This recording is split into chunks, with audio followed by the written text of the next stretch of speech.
They failed. Here's a famous person.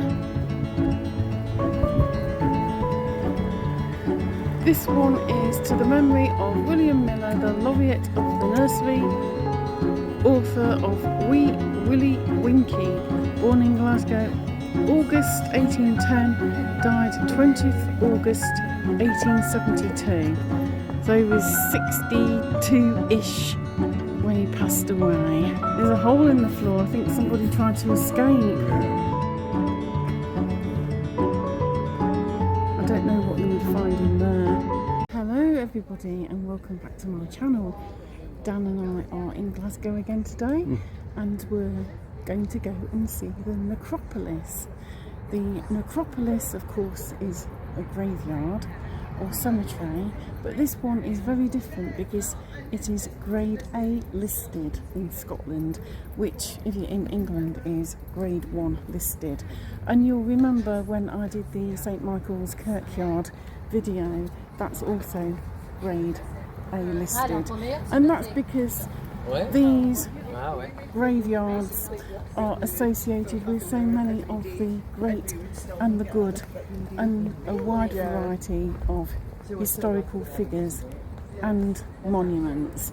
So let's go and explore a little of the necropolis. And we've got the cathedral just behind us as well. Don't know whether you can see it. We've got the cathedral precinct behind us. So it's a lovely sunny day. It is a lovely sunny day. So without further ado, let's take a little stroll. At the moment we're along the walkway. This is one of the military tributes. This one is dedicated to the Royal Highland Fusiliers, lest we forget. And there up in the background is the necropolis itself.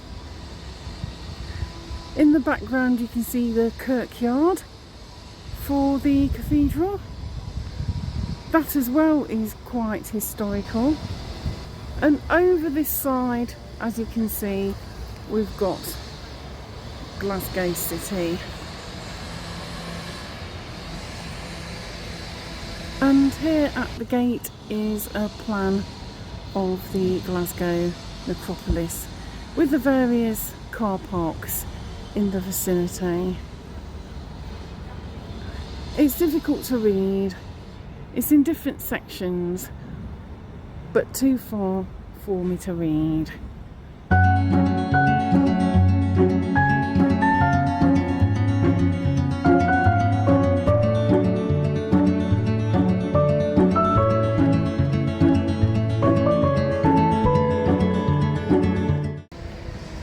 This is the Merchant's House of Glasgow adjoining bridge.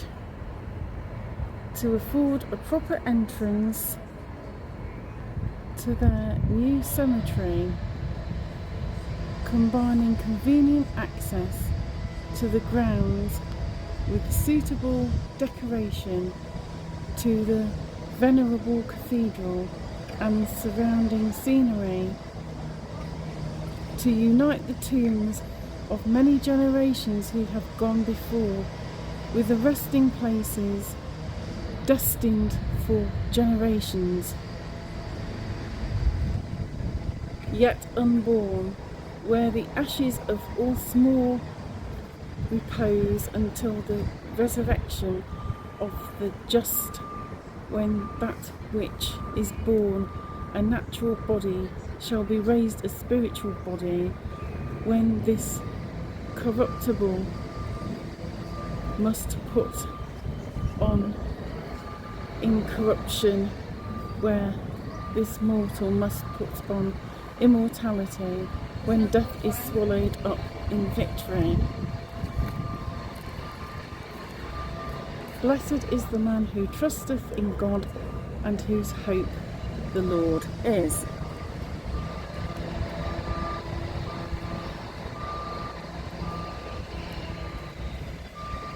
very fanciful language. It doesn't seem to make much sense. Never mind, let's stroll on. This down here is the Jewish enclosure. There's also a memorial to Sir William Wallace down here. Perhaps we'll do this bit first. And there, look, the beautiful cathedral in the background, and some tenements in the distance over yonder, along with very modern buildings and the road below. This is the Reverend Robert Cunningham, founder of the Edinburgh Institution and Blair Lodge Academy. Born at Stranraer, August 17th, 1799. Died there August 10th, 1883. Mrs. Cunningham, his mother, died July 8th, 1844, aged 67 years. An infant daughter died 1840. Robert's eldest son died February 18th, 1841, aged 7 years. Eleanor Jane, his second daughter, died August 1842, aged 10 months. Andrew, his third son, died September 18th, 1855, aged 18 years. Elizabeth Jeffrey, his elder daughter, died January 14th, 1920, aged 75 years, not weary in well-doing. Thomas Robert James. It's hard to read. Anne Wood on the left-hand side with the thing on the top. Robert Craig, John Craig. Family. Yeah. I think they're probably supposed to be either urns or faces or something. Very They make me nice. think of faceless faces, but the urns Yeah. with like a cloth on. I'm not really sure of the significance of that.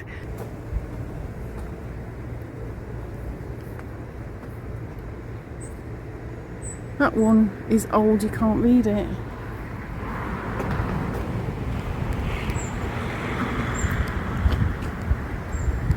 Celtic Cross. Thomas Somerville.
Sacred to the memory of William Paddy Alexander of Glasgow and Calcutta. Born in this town, Glasgow, 8th May 1842. Died in Bad Nauheim, Germany, 25th of May 1902. And someone tried to get out there. They failed. William Duff. Variations might include Macduff. This was a religious soul. Alas, the inscription has worn considerably. and I am unable to read it. James Grant, builder. His father and various members of the Grant family.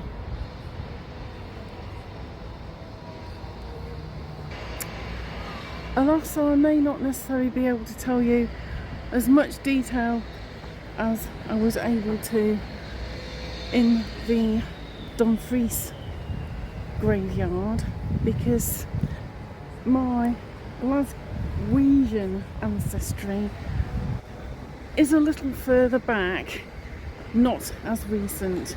My great-grandfather Philip Wilson came down to Dumfries sometime before 1901 from Glasgow and stayed in Dumfries, and the various branches of the family appear to have lost touch.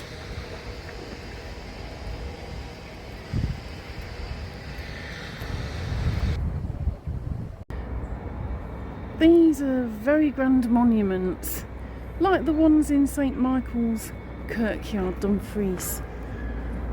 They do look impressive. They do. Again, I think it was a case of a competition to see who could have the most elegant, wild and extravagant It's a bit like monument. the two ladies when I worked at the museum who bring in the most lavish packed lunch.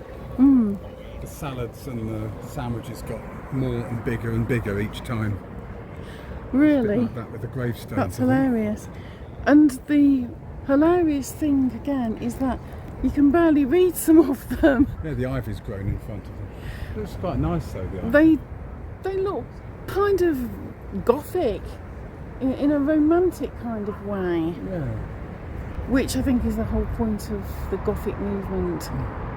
In any case, romantic. One wonders whether any of them get visited on a regular basis by maybe descendants, or whether it's just tourists. I don't think anyone's been to visit that one for a while. Oh, they're very forlorn. In some ways it reminds me of Highgate, but on a grander scale. What do you think? Yes, it is very much like Highgate. On a much bigger scale though. Yeah. Highgate Cemetery is on a mound. Yes. Well, what do you think, Dan? Do you think we should try and get up those steps? We could give it a go. That's a bit higher up, isn't it? Yeah. Let's see. Cooey!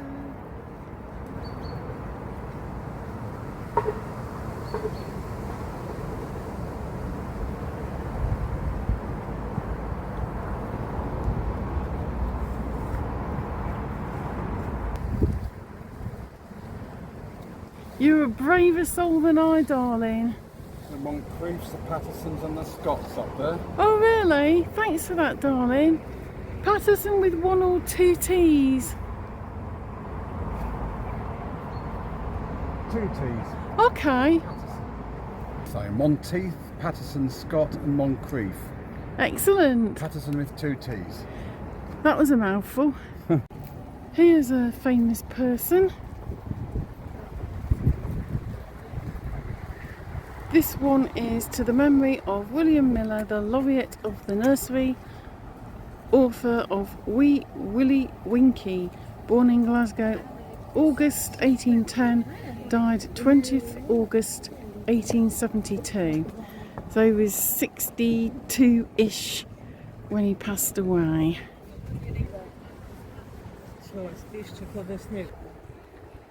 This is all worn off. Again, you've got the famous red sandstone. What a shame.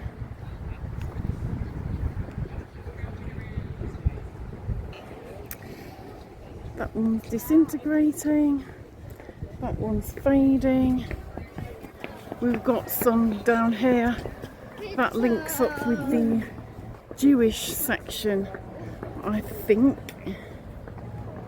And we're going to walk up this area here, which leads us higher up and we will see what we can see. There are literally paths all over the shop.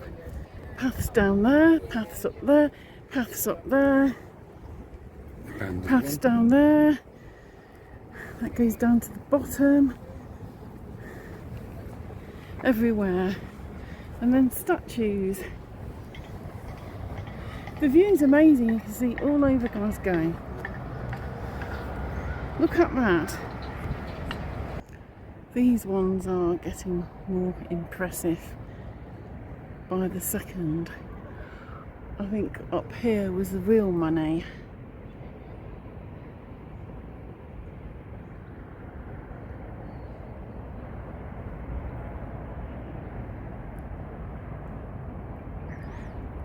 And more paths. This one you can't read at all. The panel has fallen off completely. This one is Kidston. William Kidston, merchant, Glasgow.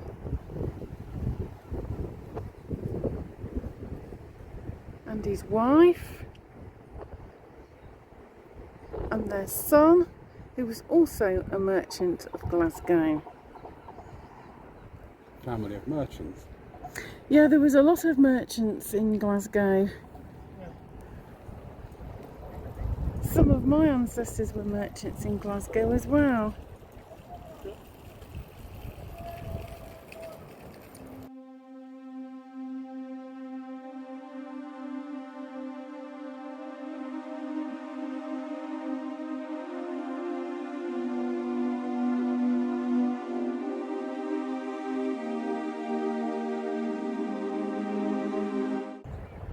That's William McGavin, is a merchant in Glasgow, author of The Protestant. Died 23rd of August 1832, age 59. Oh, he wasn't very old, was he? The monument had been erected by his fellow citizens in 1834. Wow.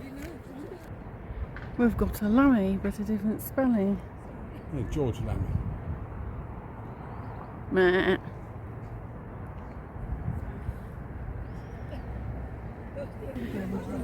And this one is Ralph Wardlaw, Doctor of Divinity.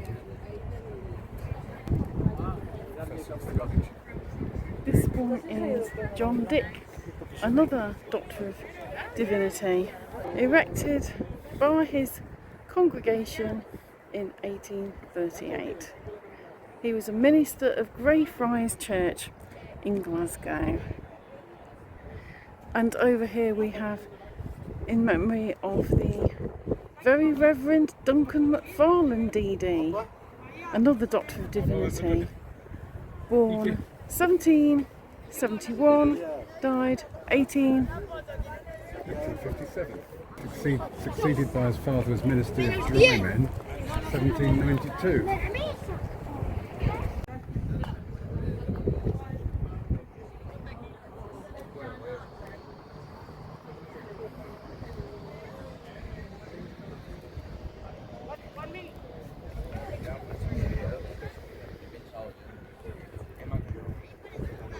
And here are some Pattersons with Wanty and a lady called Rachel Johnston, who was the wife of Walter Patterson.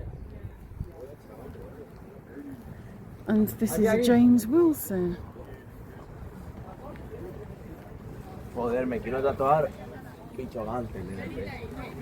That's quite fancy.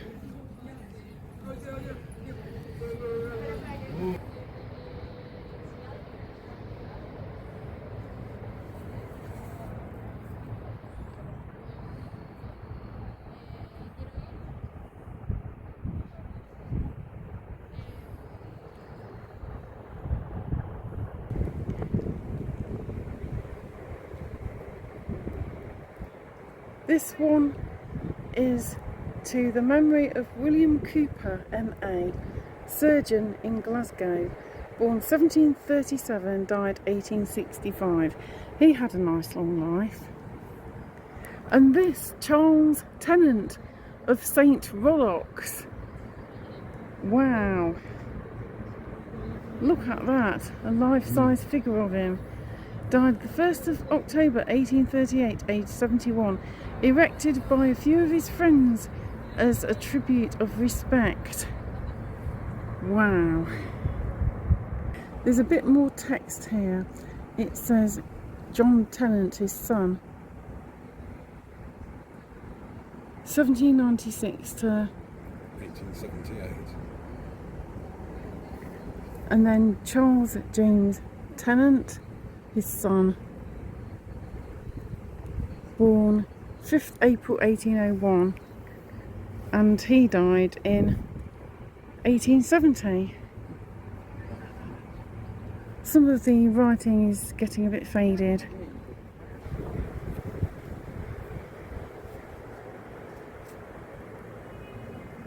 It's really interesting down here. There's a large group of what looks like foreign students hogging the top of the hill, the monument there, but they're all missing this slot, which is amazing.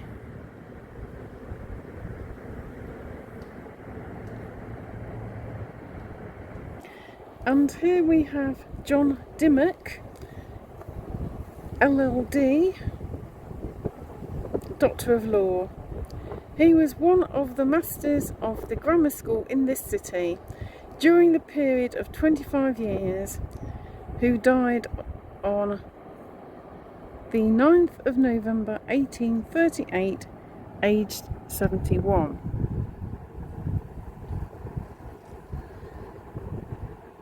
And this was erected as a mark of respect. And this over here is a little mausoleum. And the one next to it is also a mausoleum.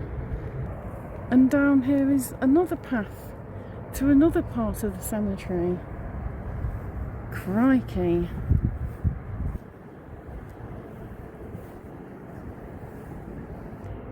This is the inside of a very fancy mausoleum. People throw money there. You can't really read the inscriptions anymore. They're all faded. They must have had some money though in their time.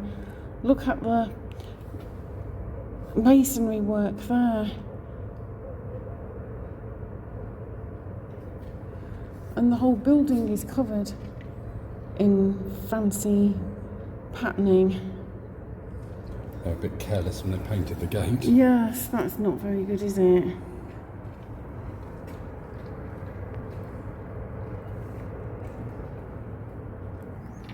And this is the other mausoleum next to it. That's fancy too. There's a hole in the floor. I think somebody tried to escape. Yeah.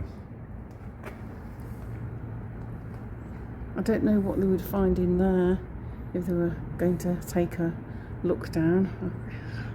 You can go in. I don't even know if it's locked. It doesn't look like it. You could go in there and maybe you could get in through the hole and take a look at the bodies. And the body might have escaped. There might be nothing down there. It's wandering around. Wandering around the city. It's very fancy.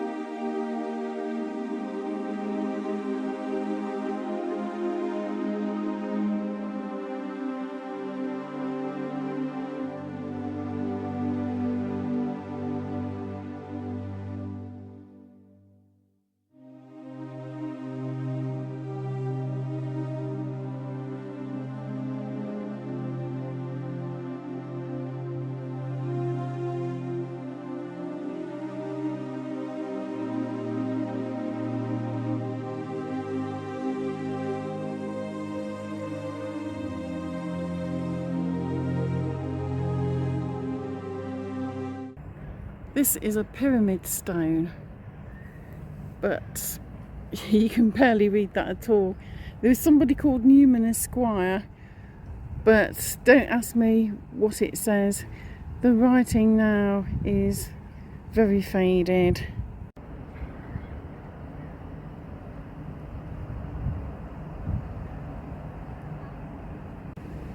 Wow, Dan, look at that. Yeah, it's in a bit of a state, isn't it? It is, isn't it?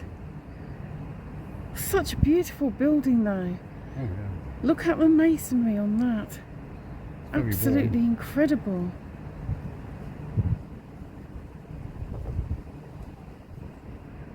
It must have been very imposing in its day. Oh, yeah. Someone with money. And then this old Celtic monument on the left, also quite worn. Covered in ivy. It's very sad. I wonder whether anybody actually visits these people. You know, the descendants. I've got my 5th great grandfather in the graveyard. But how many know where their 5th great grandparents are? Not many, unless they've done research. But how many actually get to see them? Especially if they're in other nations as well, from where their ancestors were laid to rest. It makes you think, doesn't it, Dan? Yes, it does.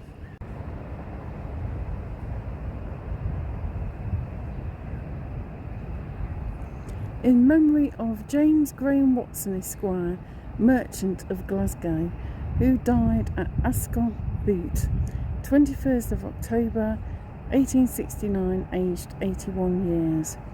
At least he had a good life. He's buried here, along with his wife, Frances Killian, daughter of Walter White Esquire of Bankhead, who died at Cathcart, 4th October 1865, aged 59 years, and is buried here.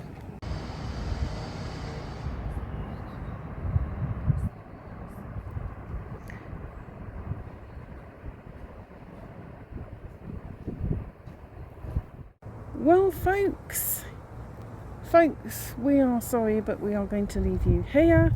We've had a little stroll. It's somewhere we can come back to another day. This is an absolutely massive necropolis. Huge. There's way too much to see and do in an hour or two. You would probably need most of the day to really explore it. It's really fascinating.